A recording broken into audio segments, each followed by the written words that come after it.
3기 5강이고요. 유치권자가 유치물을 경매 신청했는데 이런 경매 물건 낙찰받아도 되는지에 대한 내용입니다. 그래서 아마 이번 5강에서는요, 지난 우리 4강에서 유치권에 대해서 제가 이제 뭐 시계 수립이다 뭐 이런 거 말씀 안 드렸습니까? 그죠? 또 이제 유치권 있는 물건 낙찰 받았는데 그런 그걸 잘 좀 우리가 이해를 하시면 될 것 같아요. 그러니까 유치권이 있는 물건 낙찰 받았다. 진짜면은 안 주고, 아니 안 주면 안 되는데, 그죠? 줘야 되는데, 가짜면은 좋고, 그럼 진짜면 안 주고, 어차피 유치권이 신고되어 있으니까 은행에서 대출이 안 나올 테니까 친구한테 친구 잘 사귀라는 말씀 드렸잖아요. 그죠? 친구한테 금전을 차용해가지고 저당권 설정해 놓고 그 다음에 유치권자한테 네가 경매 신청하든지 말든지 그 며칠 전에 보니까 영상물 밑에다가 어떤 분 이런 댓글을 달아 놓으셨더라고요. 그러면 유치권자가 안 나가면 되지. 그래도 안 나가면 되지요. 그러면 그때는 낙찰자는 어떻게 하면 됩니까? 그러니까 낙찰자 입장에서는요, 유치권자가 본인이 점유하고 있는 유치 물건을 직접적으로 팍 경매 신청해 주면 참 이제 왔다란 말이지. 경매 신청한다면 첫 번째 딱 두 가지 측면에서 좋다고 그러죠. 그죠? 첫 번째 뭡니까? 유치권자가 유치물을 경매 신청했네. 그럼 뭐죠, 이게? 유치권 소멸 사유에 딱 걸려버려요. 그래서 유치권자가요, 자기 채권액이 100억이야. 근데 의씨 열받아가지고, 유치권자 함부로 열받으면 안 돼요. 그러니까 성질내는 놈이 지잖아요. 절대적으로 먼저 성질내면 안 됩니다. 그래서 이 방송 보시는 분들 중에서 유치권자 입장에서 보면 제 말씀 잘 들으셔야 됩니다. 저는 여기서는 주로 이제 우리 경매 투자를 하는 투자자들을 위주로 해서 말씀드리는 것인데, 그럼 제가 말씀드리는 것에 까꿀로 해석을 하시면 된다는 거예요. 그죠? 근데 봐가지고 유치권자가 열받아가지고 팍 경매 신청해버렸는데 지가 점유하고 있는 거. 그럼 첫 번째 뭐다? 유치권이 빡 죽어버려. 소멸돼버려. 또 두 번째 뭐다? 네가 경매 신청했어. 그런데 있잖아. 너의 배당 순위는 어떻게 되지? 일반 채권자야. 일반 채권자이기 때문에 나는 친구한테 말이지. 내가 낙찰 받고 나서 친구야 돈 빌려줘 해가지고 그런데 저당권 설정해. 저당권 물건 우선 변제권인데 일반 채권 같은 경우 우선 변제권이 없거든요. 그럼 우선 변제권이 있는 거하고 우선 변제권이 없는 거하고 딱 맞부닥치면 누가 이깁니까? 당연히 우선 변제권이 있는 권리가 딱 이겨버리잖아요. 그죠? 이 상태에서 유치권자 경매 신청했어. 알았어. 그러면 저당권을 통해 가지고 나름대로 최초 유치권이 신고되어 있는 물건 낙찰받을 당시에 원가는 커버를 해야 될 거 아닙니까? 그죠? 그리고 나서 다시 재차 또 입찰을 들어가서, 물론 내가 다 들어가는 것이 아니고 내 아는 지인이, 그래서 우리는요, 주변 지인 관계를 참 돈독하게, 사람 잘 사귀어야 됩니다. 그 얄팍한 속내가지고 이게 왔다 갔다 하면 그런 사람들 길게 못 가요. 그죠? 좀 찐득하니 이제 바라보셔야 된다는 것이지요. 그죠? 그래서 이제 이번 시간에는 아마 지금 제가 자료를 펼쳐놓고 잠깐 말씀드릴게요. 이번 시간에는요, 일단 자료를 펼쳐놓고 말씀드리겠습니다. 네. 화면 정리를 조정을 조금 하고요. 잠깐만 기다려 보십시오. 조금 더 조정합니다. 네, 됐습니다. 이번 시간도 역시 마찬가지, 오늘 보니까 이제 유치권에 의한 경매 이렇게 나와 있잖아요. 그죠? 근데 오늘은요, 실제 유치권이 신고되어 있는 물건, 현재 경매 진행 중인 물건입니다. 그거 하고요. 또 보니까 이제 유치권자가 유치물을 직접 경매 신청한, 그래서 지금 어떤 경우 보면은 낙찰된 것도 있고, 현재 진행 중인 물건도 있습니다. 그런데, 그 유치권자가 유치물을 경매 신청할 당시에 그 부동산의 소유자가, 즉 낙찰자란 말이죠. 여기에 지금 아마 우리가 3기의 초반부잖아요. 5강 같으면. 근데 막 딜당 유치권에 대해서 말씀드리니까 아마 앞으로 3기에서는 유치권은 제가 이제 여기에서 말씀드린 것 말고 언급을 따로 안 해드리려고 합니다. 일단. 그러니까 조금 헷갈리시더라도요. 천천히 한번 보시고 또 솔직히 말씀드릴게요. 유치권이 신고되어 있는 물건 그렇게 쉽사리 우리가 입찰 참여 글쎄요. 할 수 있을까라는 그런 좀 의구심을 가집니다. 물론 내가 경매 고수다 그러면요. 그런 분들의 허접한 이런 안종현 경매 스쿨에 영상물 보시지도 않을 거 아닙니까? 그죠?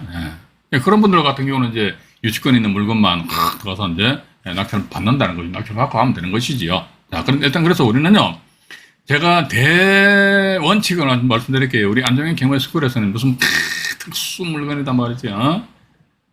지분 경매는 제가 옛날에 해봤으니까 그건 뭐 논외로 하고, 뭐 법정이상권이다, 유치권이다. 그런 부분에 있어가지고 이제 중점적으로 말씀 안 드리려고 합니다. 일반 보편적인 물건 있지 않습니까? 그죠? 보편 타당한 물건 해가지고, 그런 물건에서 이제, 물론 이제 그런 경우는 낙찰받기는 그렇게 쉽진 않습니다. 그런데 어쨌든 낙찰받는 확률을 높이는 쪽으로 하면서 어쨌든 일반적인 물건을 통해 가지고 수익을 창출할 수 있어요. 왜냐면 여러분들 말이죠. 경매법정 가보세요. 일반적인 물건 해가지고 일반 물건입니다. 사람들 다 낙찰 받아 가잖아요. 그 사람들이랑 나랑 무슨 차이겠습니까?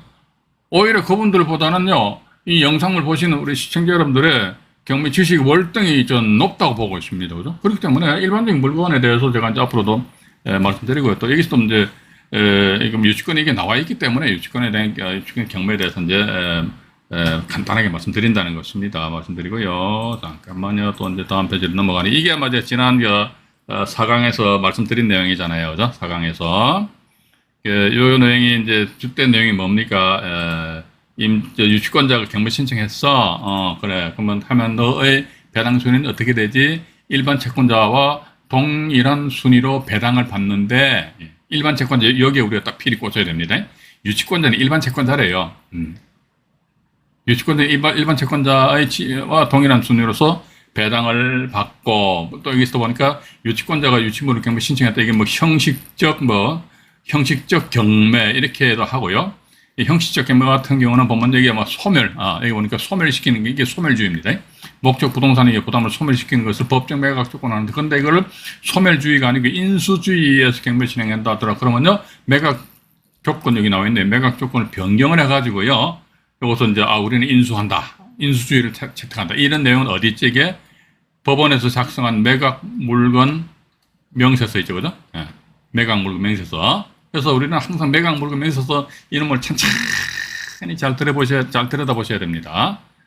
자, 그리고 또 보니까 이건 소멸주의를 원칙으로 한 이상, 이건 뭐 크게 중요한 건 아니에요. 그러니까 소멸주의를 원칙으로 했다 그러면요, 굳이 그 매각 기일이 나와 있잖아요. 매각 물건 명세서에 기재할 필요는 없다, 이제. 그럼 반대로 뭐다? 소멸주의가 아니고 우리는 부동산상의 모든 부담은 이제 매수인이 인수한다. 인수주의에서 경매 진행한다. 이때는 뭐다? 매각 물건 명세서에 반드시 표시를 해야 된다. 그런데 우리는 있지 않습니까? 인수주의인데도 불구하고 말이지, 매각 물건 명세서에 법원에서 이렇듯이 우리는 인수주의다! 이런 식으로 해가지고 표시를 안 했어. 낙찰받고 나서 보니까 우리는 그렇거든요. 낙찰받기 전에 낙찰 못 받아가 완전히 뭐 안달복달 하는데 낙찰받고 나서 보니까 아이씨 하는 그런 경우도 간혹가다 있어요. 그러니까 내가 낙찰받고 나서 보니까 아이씨 그러면 내가 빠져나와야 될 거 아닙니까? 빠져나오는데 담당 경매 계장한테 가가지고 아유 계장님 날 좀 살려주세요 하면서 담당 경매 계장 이제 바지가랑이 막 부여잡고 아유 그러지 말아요. 그런 추접스러운 행동해서는 안 된다 봅니다. 근데 딱 보니까 매각 물건 명세서에 말이지 분명히 인수주의면 인수주의를 표시해야 되는데 표시를 안 했다 이거지. 그럼 이게 뭐지 이게? 매각 물건 명세서 작성에 엄청 중대한 하자다. 따라서 매각 불허가 결정을 내려라. 근데 이미 이거 매각 허가 결정 나버렸네. 그럼 좋아. 매각 허가 결정 난 거 취소해라. 이런 식으로 이제 법원 담당 경매계가 떳떳하게 우리에게 얘기할 수 있다는 겁니다. 뭐를 근거로 해가지고, 지금 제가 여러분들한테 보이는 이 대부분 사건 아니었습니까? 봐가지고, 그죠? 이걸 근거로 해가지고 매각 물건 명세서에다가 기재할 필요가 없다. 그런데 인수주의라면 기재를 해야 된다, 당연히. 그죠? 기재를 해야 되는데, 왜냐면 인수주의라면 부동산상의 모든 권리를 낙찰자 인수하잖아요. 인수하면 엄청 중차대한 문제잖아요. 그런 중차대한 문제를 매각 물건 명세서에 표시를 안 한다면 그건 매각 물건 명세서 작성에 엄청 중대한 하자잖아요. 그죠? 일단 그렇게 좀 이해하시고요. 자, 그 다음에 이제 이거 아마 제가 지난 4강 강의 마치면서 대법원 사건 번호 이것도 따끈따끈한 사건이라고 그랬죠. 그죠? 이게 말씀드린 것 같아요. 이제 왜냐면 이게 주거용 부동산을 낙찰 받았는데 임차인이 말이지, 물론 집주인의 동의를 받아가지고 보일러를 설치해. 좀 귀뚜라미 보일러 이런 것도 보일러 설치하는데 설치 비용이 얼마 안 들어요. 봐가지고 한 7, 80만 원밖에 안 들어갑니다. 그러니까 어쨌든 봐가지고 임차인 비용으로 보일러를 설치했다. 그럼 임차인 필요비 뭐라고 그랬습니까? 임차 목적물을 사용하고 수익하는데 필요해서 들인 비용이. 겨울에 말이지 보일러가 가동이 안 되면 임차인은 임차 목적물을 사용 수익 못 하잖아요. 그죠? 그렇기 때문에 필요해서 들인 비용이네. 필요비야. 수도꼭지를 바꿨는데 수도꼭지 해봤자 한 2, 3만 원밖에 더 합니까? 그죠? 예. 근데 어쨌든 봐가지고 경매 정보제 또 보니까 이거 임차인이 말이지 뭐 필요비 유익비 해가지고 법원에다가 유치권적인 비용으로서 신청했어요. 그러면요 임차인이 신고한 필요비 유익비 같은 경우는요 배당 순위가 최우선 변제입니다. 최우선 변제. 이게 임차인들의 그 경매가 진행되었을 때 최우선 변제라는 게 있지 않습니까? 보전검증 일정에게. 최우선 변제. 이게 1순위라고, 1순위. 근데 0순위가 뭐냐, 이게. 경매 비용 있잖아요, 경매 비용. 경매 비용하고 임차인이 드린 그 필요비하고 유익비, 요건 0순위로 들어갑니다. 유익비에서 배당, 임차인들이, 나는 이거 실제 보일러 설치했다. 이렇게 해서 법원에다 이제 제출한다 이거죠. 자, 그런데 어쩌니 보니까 필요비, 유익비는 이게 유치권적인 비용이 이렇게 나와 있거든요. 야, 유치권, 이 낙찰자 관계 있나? 이런 경우 낙찰자 어쩌는 관계가 있다, 없다. 일단 그렇게 이제 여러분들 보시면서요. 이 판결, 내용을 제가 내려가지고 잠깐 보여드리고, 실제 또 경매 진행 중인 사건 아니십니까? 그걸 또 보여드릴게요. 여기 보시니까 나와 있지 않습니까? 보세요. 민법 367조인데 이 법 전문까지 외울 필요는 있겠습니까? 이게 저당물의 제3취득자니까 임차인으로 봐야 됩니다. 그 부동산의 보존 개량을 위해서 필요비, 나와 있죠, 그죠? 또는 유익비를 지출한 때는 저당물의 경매 대가에서 우선 상환받을 수도, 이게 0순위로 우선 상환받을 수 있어요. 규정하고 있대요. 규정하고 있어요.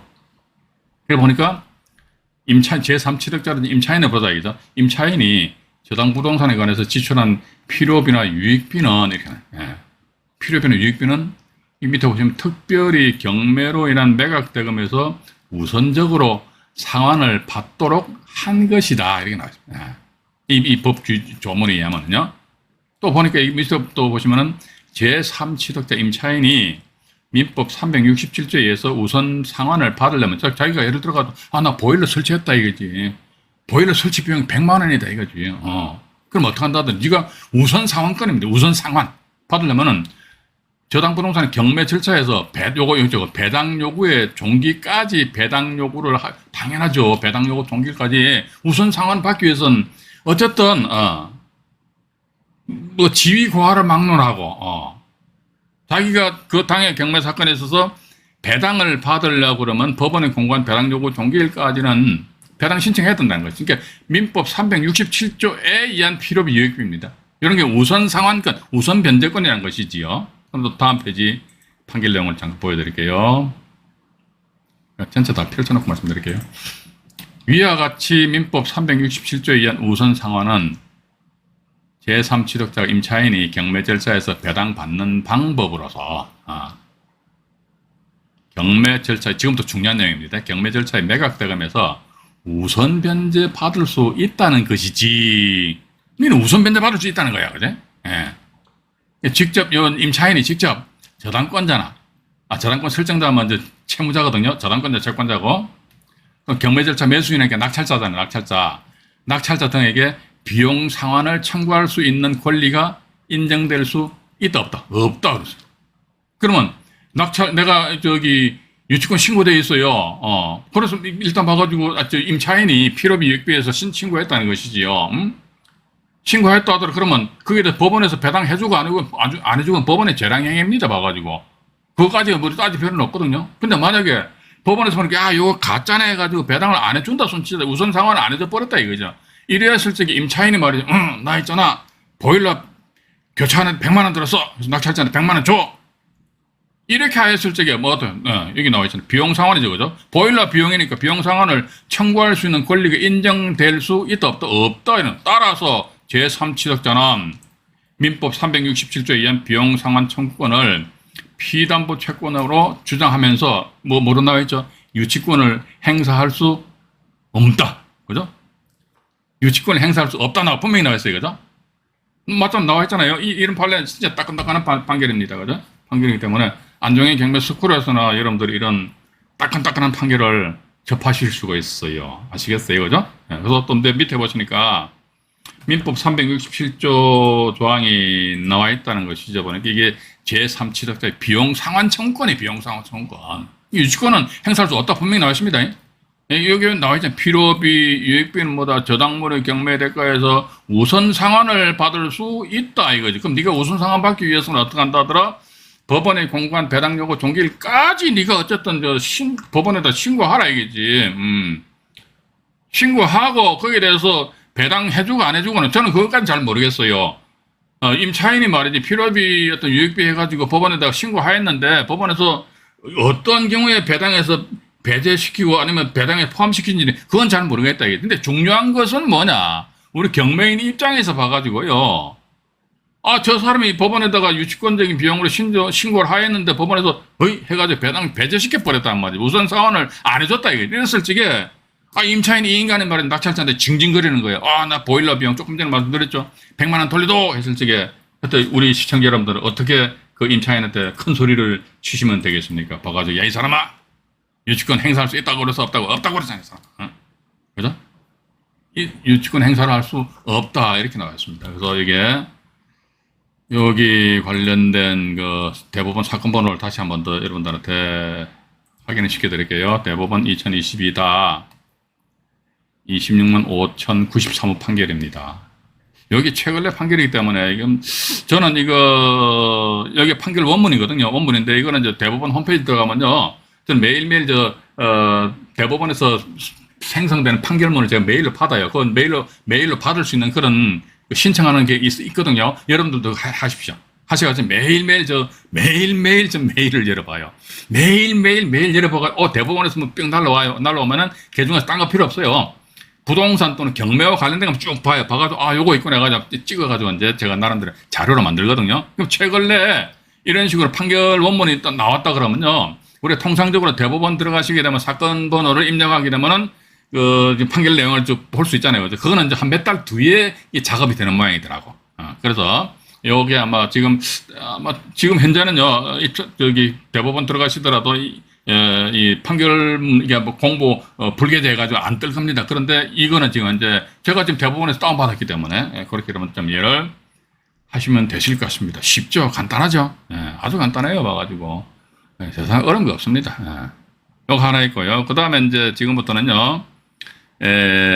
잠깐만요. 이걸 봐가지고 뭐냐면은 이제 군산 지원 사건인데요. 2022 타경에 3859 해가지고요.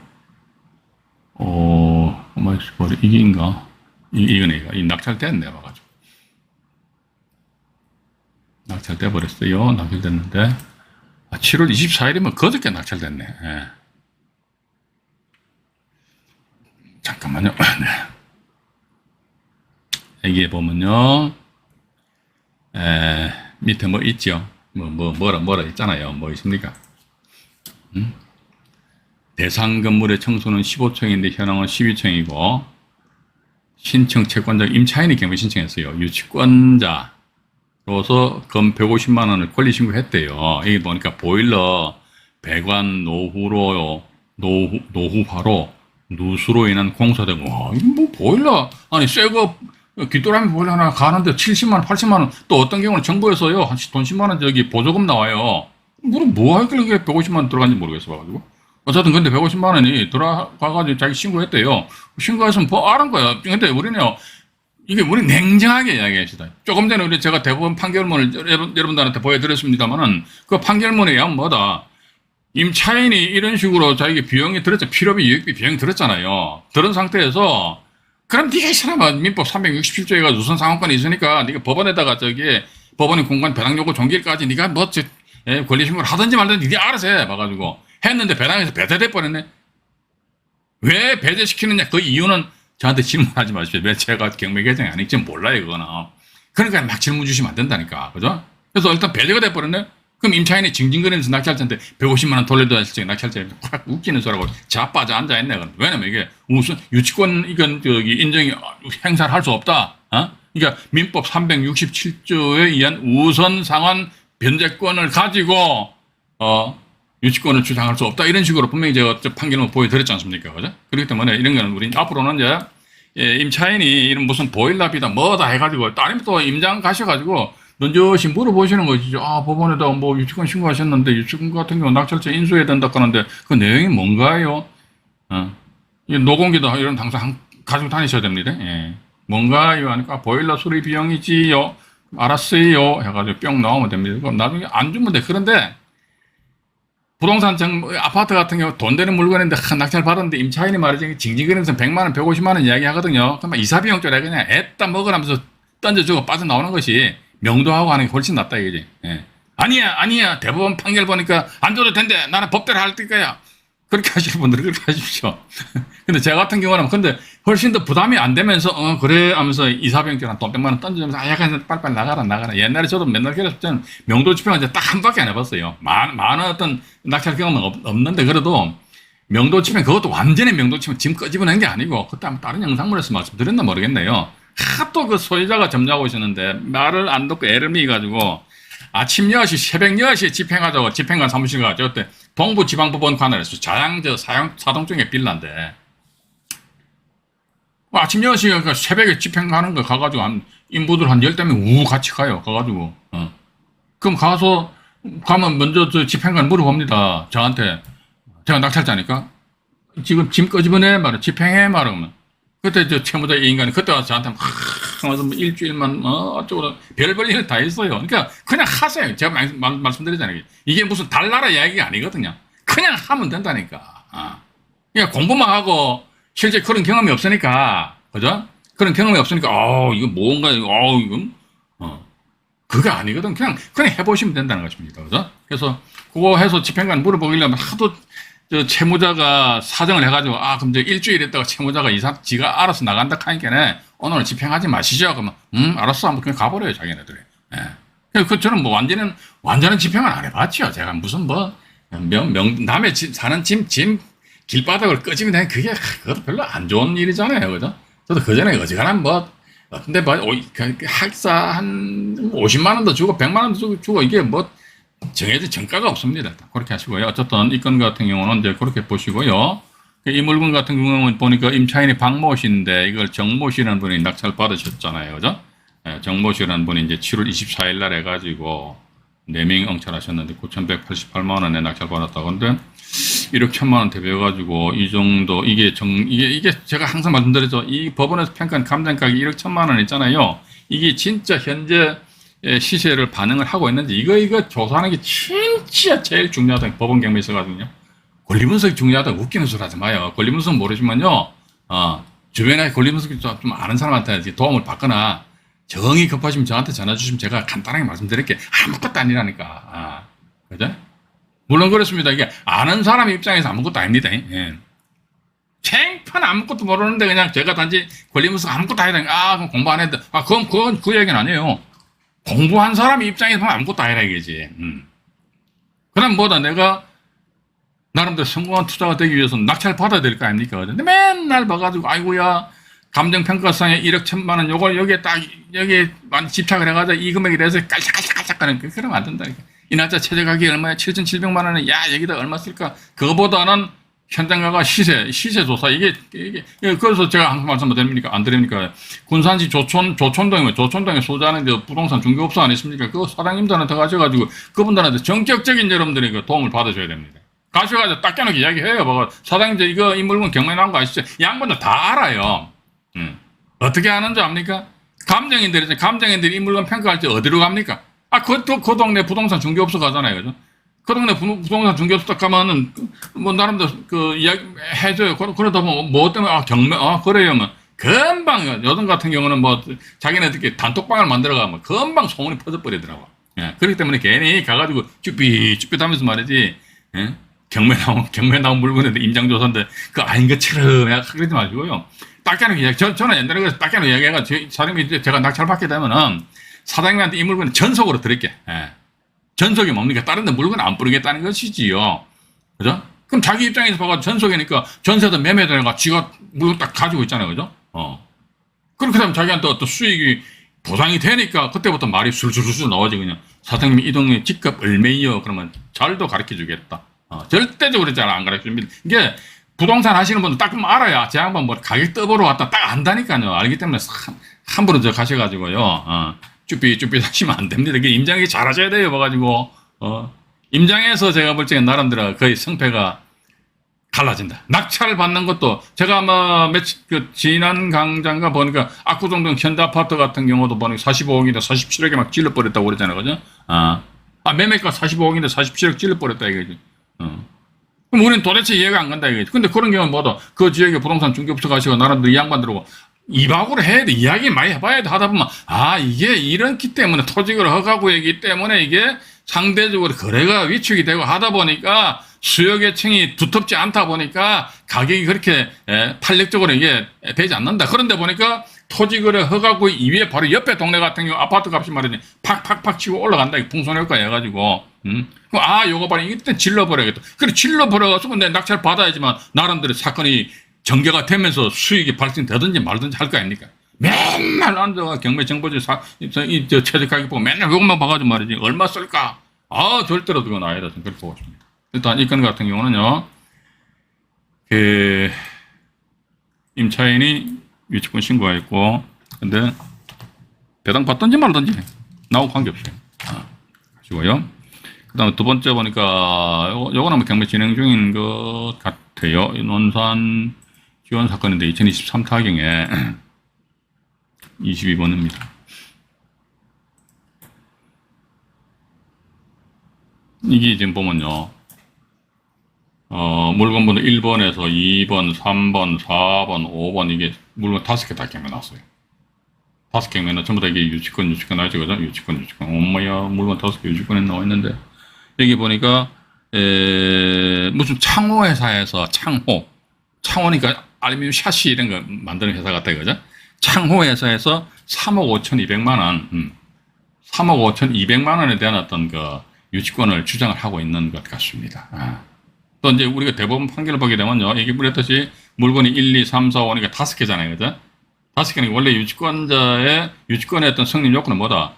그 유치물을 점유를 해야 돼, 점유. 근데 직원이 말이지 사장 하나밖에 없어. 그런데 그 물건 하나 이것도 점유하기 힘든데 2, 3, 4, 5번은 점유를 못 하잖아요. 그죠? 야, 그럼 너는 2번, 3번, 4번, 5번에 대해서 유치권 없어. 그건 아닙니다. 예. 대법원 판결에 의하면은 예를 들어 1, 2, 3, 4, 5번 5개 물건에 대해서 유치권 가지고 있다. 그러면 한 개 물건을 가지고 점유를 하더라도 유치권, 다른 물건에 대해서 유치권 이 자체에 대해서 부인되지 않는다. 이거 하나는 지금 제 기억나는 게 의정부 지방법원 갔네. 빌라였는데 빌라 전체 해가지고 이분도 아마 창호였던 거, 창호. 알루미늄 샤시, 유리창 이런 게 있잖아요. 전부에 대해서 이제 설치를 했죠. 설치했는데, 달랑 여기 하나만 점유를 하고 싶다고. 봐가지고 이렇게 뭐 다른 물건 낙찰 받은 사람이지만 낙찰자 입장에서는 당신은 예를 들면 이게 101호다 그러면 101호를 점유했잖아. 이건 예를 들어 401호라면 401호는 점유 안 했잖아. 점유 안 했으니까 당신은 유치권 없잖아. 이게 대법원까지 올라갔습니다. 근데 대법원에서는 웃기는 소리 하지 마. 여기 101호를 점유하더라도 정보에 대해서 유치권 내는 권리가 인정이 되는 거야. 목소리를 깔 때 막 이런 식으로 이제 된다는 것입니다. 일단 그렇게 하시고요. 잠깐만요. 여기 1번 한번 보시죠. 1번. 물 한 잔 마시겠습니다.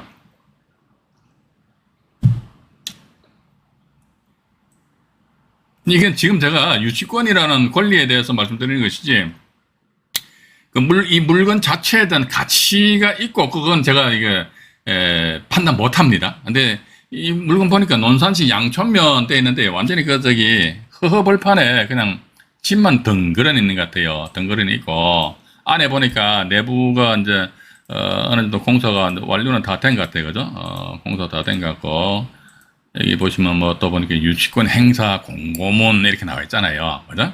네. 유치권, 뭐 유자가 뭐 이런 유자 썼냐? 이거 아닌데. 유자가 어떤 거냐면 이게, 이겁니다, 이게. 이것도 인터넷 뒤져보면 탁 나오는데. 그래? 이 치권 이건 맞아요.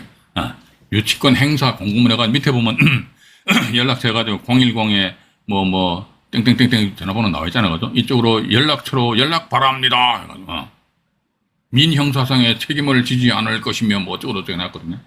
이분들도 공사대금 받았으니까 얼마나 엉절이 탔겠습니까? 그죠? 그러니까 이렇게 하시는 거죠. 여기도 보니까 본 건물은 이것도 어떻게 보면요. 하나의 점유는 반드시 사람만이 점유하는 건 아니잖아요. 그죠? 점유를 하는 걸로 본다. 이게 유치권 행사 점유 중이라 이죠. 유치권 행사 점유 중입니다. 그러니까 하면서 예를 들어 100일로만 점유하고 있다 손치더라도 전부에 대해서 유치권에는 권리가 인정이 된다. 일단 우리는 그렇게 보셔야 되지 않을까 하는 그런 생각을 가지게 됩니다. 그럼 조금 전에 우리 보셨습니다만 여기 또 전화번호 나와 있잖아요. 그죠? 난 이 물건 진짜 들어가서 낙찰 받고 싶다더라. 그러면 전화해가지고 당신들 보니까 유치권 해가지고 유치권 신고 금액이 여기 보면요 나와 있잖아요. 보세요. 유한회사 무슨 창호가 말이죠. 공사대금 채권 3억 5천 2백만 원에 대해서 본건 건물 이게 한번 건물 전부를 점유하고 있다고 그러네. 엄청 야무진 양반이네요. 그죠?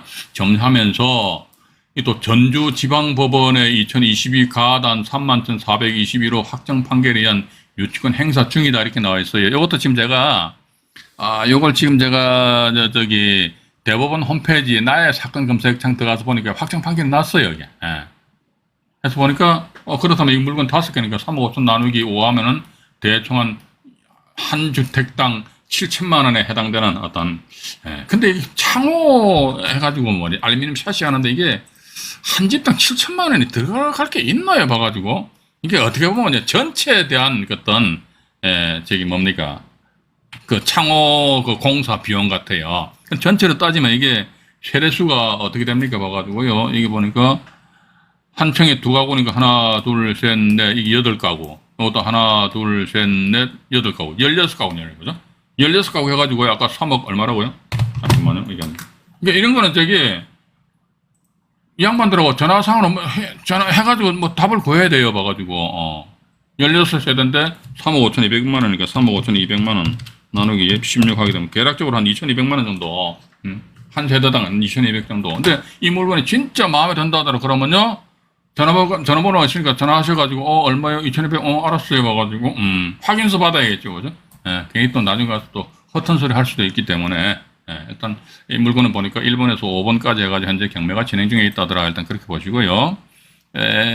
여기가 봐가지고, 여기 채권자의 배제 신청, 요건 지금 제가 대구 서부 사건인데요. 2021 타경에 35,582호.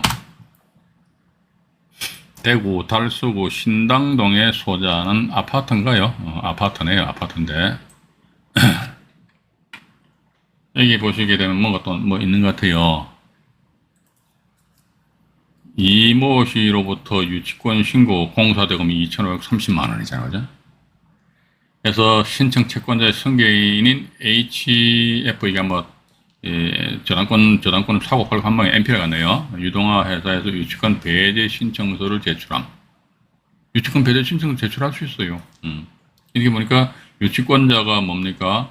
유치권에 의한 권리 신고서 제출했죠. 그죠? 근데 봐가지고 승계인에서 유치권 배제 신청서를 제출했다. 제출할 수는 있습니다. 그런데 제출한다 해가지고 유치권 자체가 완전히 부인되는 것은 아니죠. 유치권의 소멸 사유가 보니까 제가 말씀드렸습니다. 경매 대표 주자가 유치권자 유치물을 경매 신청하는 경우 있고, 또 2번째 점유를 상실하는 경우, 또 3번째 보니까 유치권을 제가 가지고 있었는데 유치권 포기할게요. 유치권 포기 각서를 제출한다. 이런 경우라면요, 유치권은 빠이빠이 없어져요. 그런데 유치권 배제 신청에는 뭡니까? 채권자가 유치권 배제 신청한 게 아닙니까? 그럼 법원에서 받아 안 줘요. 그럼 배제 신청했다 가지고 완전히 유치권이 이런 효력이 무력화되느냐?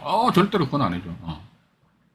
절대로 그건 아니다. 저는 그렇게 보고 있다는 것입니다. 또 나아가서 제 개인적인 생각인데요. 실제 특정 물건에 대해서 공사대금 발생됐어요. 발생됐는데 그게 경매가 진행됐다. 그런데 경매 기입 등기 이후에 유치권이 성립되면 안 된다 이거지. 근데 이미 경매 기입 등기가 이 별표 이때가 경매 기입 등기라 그러면요. 압류 효력이 발생되기 이전에 공사대금 변제기가 도래해 버렸어. 그러니까 공사대금을 변제받을 때가 이미 예를 들자면 경매 기입 등기 이전에 도래됐다. 그럼 이 사람 같은 경우 법원에다 유치권 신고 안 해도 될 것 같아요. 그러니까 이렇듯이 이제 뭐 유치권 해가지고 유치권자한테 뭐 연락하라 이건 뭐다. 이 사람들은 이제 낙찰받고 나서 유치권자한테 일단 야 이런 게 이 유치권에는 권리가 있기 때문에 이런 거 조심해서 입찰 들어와라 그런 어떤 경고하는 그런 메시지인 것이지 반드시 유치권자는 나 유치권 해가지고 법원에다 신고 안 하면 유치권이 완전히 무력화된다. 그거는 저는 아니라고 보고 있습니다. 일단 그렇게 이제 보시면서요. 일단 유치권 현재 진행 중인 물건에 대해서는요. 요거 지금 제가 요거하고 또 이게 또 몇 개 더 있는데 그 내용이 거의 비슷하니까 요 정도 하고요. 그다음에 화면 정리를 한 상태에서 2부 방송에서요. 이제 유치권자가 유치물을 경매 신청하고 그때 이제 우리 경매인 입장에서는 낙찰받아가지고 어떻게 조치를 취하고 어떤 분들은 나름대로 본인들이 조치를 취해가지고 어떤 그 뭐 수익을 올렸다기보다는 손해보는 장사는 아니었는데 그래서 제가 자료다 보니까 이런 문구가 보이네요. 왜 받았지? 왜 받았지가 보니까 하나, 둘, 세 건이나 있네. 왜 받았지? 누가? 유치권이 신고되어 있는 물건 왜 받았지? 왜냐면 유치권자가 열받아가지고 유치물을 경매에 넣어버렸어요. 경매에 넣으니까 왜 받았지? 마이너스니까 왜 받았지? 그죠? 여기에 대해서 화면 정리를 하고 3기 5강 2부 방송에서 말씀을 드리도록 하겠습니다.